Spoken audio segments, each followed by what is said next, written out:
চোপড়া থেকে কোচবিহার একের পর এক মধ্যযুগীয় বর্বরতার সাক্ষী থাকলো গোটা বাংলা।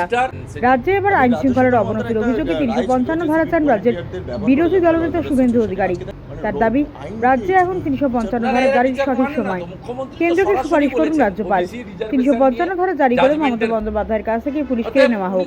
মণিপুরের মতো উপদ্রব ঘোষণা করে 40-50টি থানা এলাকা নিয়ে নেওয়া উচিত। চোপড়া মামলায় সিবিআই তদন্তের দাবিও করেছেন বিরোধী দলনেতা শুভেন্দু অধিকারী। দুটি মামলায় যেন সিবিআইকে হস্তান্তরের সুপারিশ করেন মুখ্যমন্ত্রী, এই দাবি করেছেন বিরোধী দলনেতা। তার বক্তব্য, পুলিশের ভূমিকা সবাই দেখেছে, সিবিআইকে এই দুটি মামলায় হস্তান্তর করতে হবে। এই ইস্যুতে মুখ্য সচিবকে চিঠি দেবেন বলে জানিয়েছেন।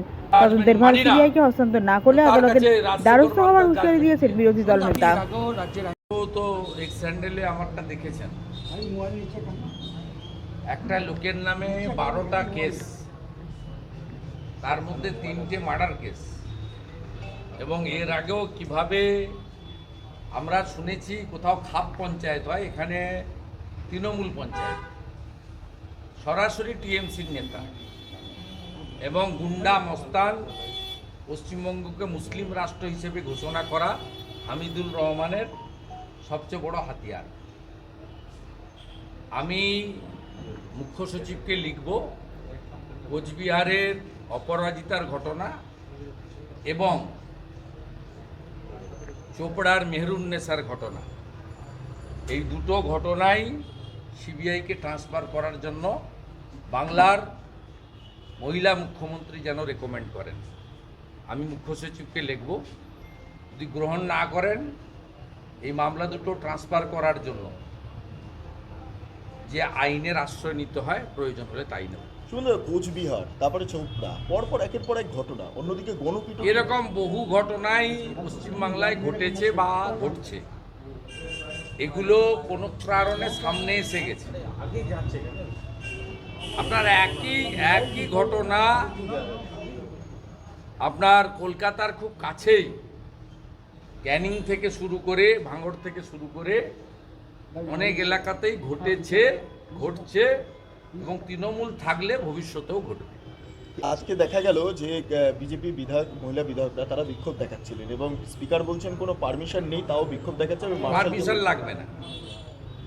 পারমিশন লাগবে না। স্পিকার মহোদয়ের উল্টো দিকে দুজন রাজ্যপালের বিরুদ্ধে ধর্ণা অ্যালাউ করতে পারেন। বিধানসভাটা কি রাজভবন নেই? যদি তৃণমূলের ওই 2 বিধায়কের দম থাকে, রাজভবনের গেটে গিয়ে ধর্ণা দিচ্ছেন না কেন? বিক্ষোভটা তো রাজ্যপালের বিরুদ্ধে, তাহলে বিধানসভায় কি? আর বিধানসভাটা কি তৃণমূল কংগ্রেসের অফিস, না মাননীয় অধ্যক্ষের ওটা পার্সোনাল প্রপার্টি?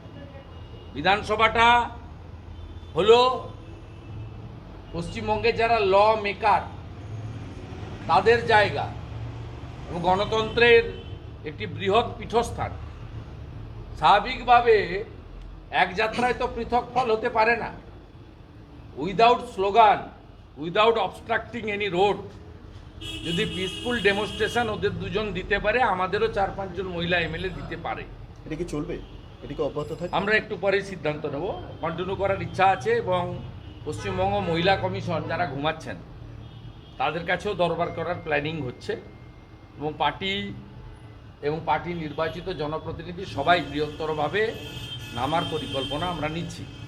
এর বাইরেও আমি মুখ্য সচিবকে লিখব 2টো মামলা সিবিআইকে হ্যান্ডওভার করে দিতে, কারণ পুলিশের এখানে কি রোল সবাই জানে। তাই তার পরবর্তী ধাপে এই তাজামুলের মতো মানে বর্বর চিহ্নিত গুন্ডা হামিদুর রহমানের মানে সেকেন্ড হ্যান্ড যাকে বলা যেতে পারে, এই রকম যারা লুক্কায়িত শাহজাহান এখনো পশ্চিমবঙ্গে আছে, তাদের বিরুদ্ধে আমাদের সর্বাত্মক লড়াই চলবে।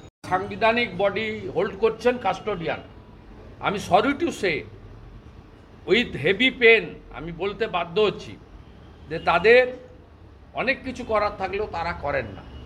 আমি মাননীয় গভর্নরকে বলবো কালকে ফিরে এসে তিনি সরাসরি যেন সেন্ট্রাল গভর্নমেন্টকে লেখেন যে পশ্চিমবঙ্গে 355 করে মমতা ব্যানার্জি ভোটে জিতেছেন 21 সালে, তার নির্বাচন 26-এ আছে, তাকে 26 অবধি মুখ্যমন্ত্রী থাকতে দেওয়া হোক।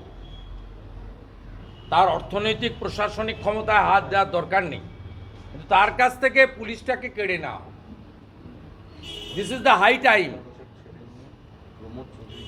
355 রেকমেন্ড করে উপদ্রুত ঘোষণা করে মণিপুরের মতো সমস্ত থানাগুলোকে নিয়ে নেওয়া উচিত এবং এখানে পশ্চিমবঙ্গে ল অ্যান্ড অর্ডারের অ্যাডভাইসার নিয়োগ করে দেওয়া উচিত। যেমন মণিপুরে ex DG CRPF Kuldeep Singh আছেন, এখানেও কোনো কম্পিটেন্ট অফিসার যারা কাশ্মীর থেকে শুরু করে অনেকগুলো অপারেশনে সাকসেস হয়েছেন, তাদের মতো কাউকে এখানে ল অ্যান্ড অর্ডারের অ্যাডভাইসার করে, পার্টিকুলারলি আমাকে নাম চাইলে আমি দিয়ে দেবো, 40 থেকে 50টা পুলিশ স্টেশন এরিয়া এখানে ল অ্যান্ড অর্ডারকে পুরো সিজ করে নেওয়া উচিত।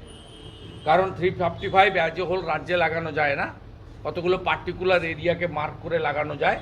সে মার্ক করে লাগানোর মতো ফিট কেস পশ্চিমবঙ্গে তৈরি হয়ে গেছে।